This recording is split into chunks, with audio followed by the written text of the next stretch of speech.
histoire qui glace le sang. Celle de M. Zéobian André en fait partie. Elle résume à elle seule les méfaits d'une administration tentaculaire, corrompue ou simplement négligente.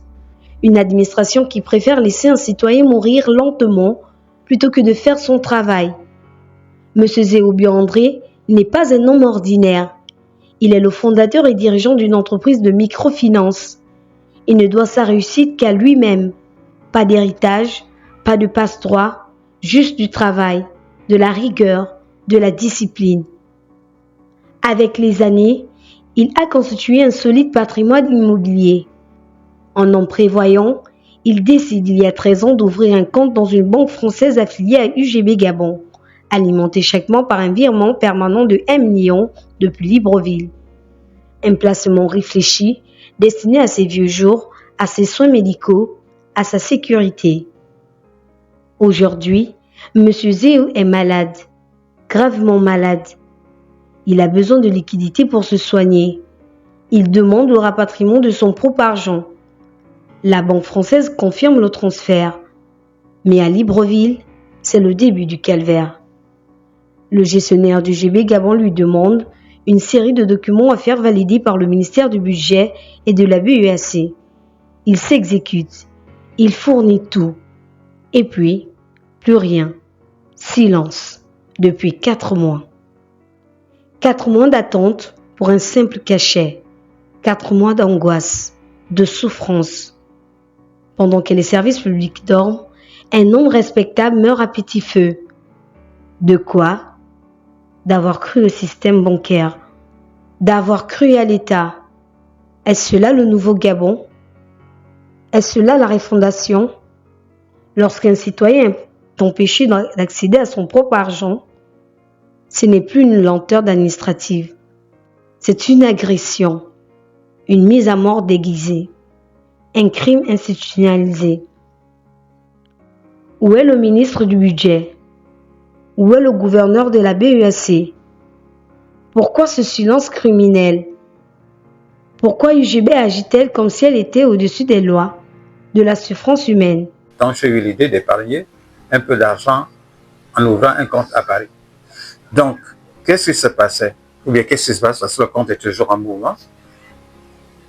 UGB envoie un virement permanent, ou bien j'ai fait signer un virement permanent à UGB Libreville Gabon pour LCL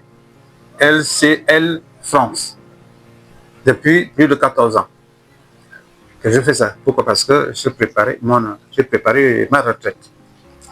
Mais malheureusement, depuis un bon bout de temps, j'ai besoin d'argent.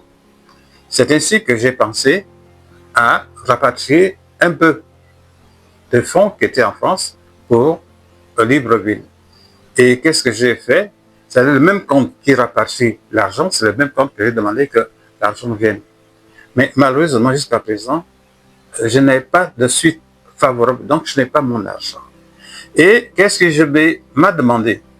Ou bien, qu'est-ce que je me demande? La première fois, ils m'ont demandé d'écrire au ministre du Budget, au ministre de l'Économie et du Budget.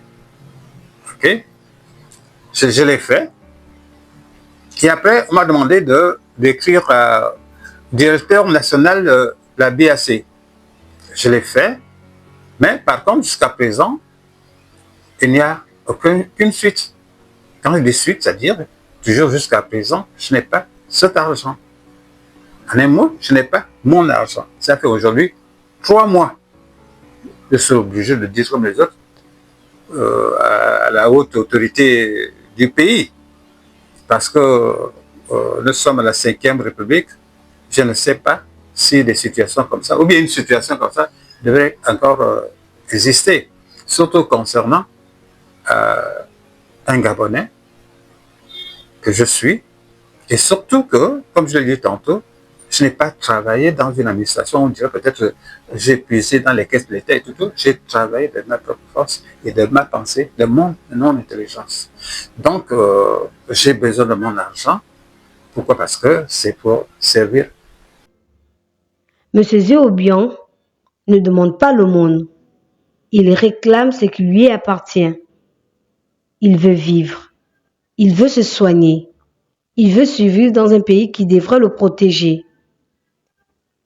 Un État qui laisse mourir ses citoyens est complice de leur agonie. Il est temps d'agir. Maintenant, libérer ces fonds de André Zéobian. Sauver sa vie. Rétablissez la justice.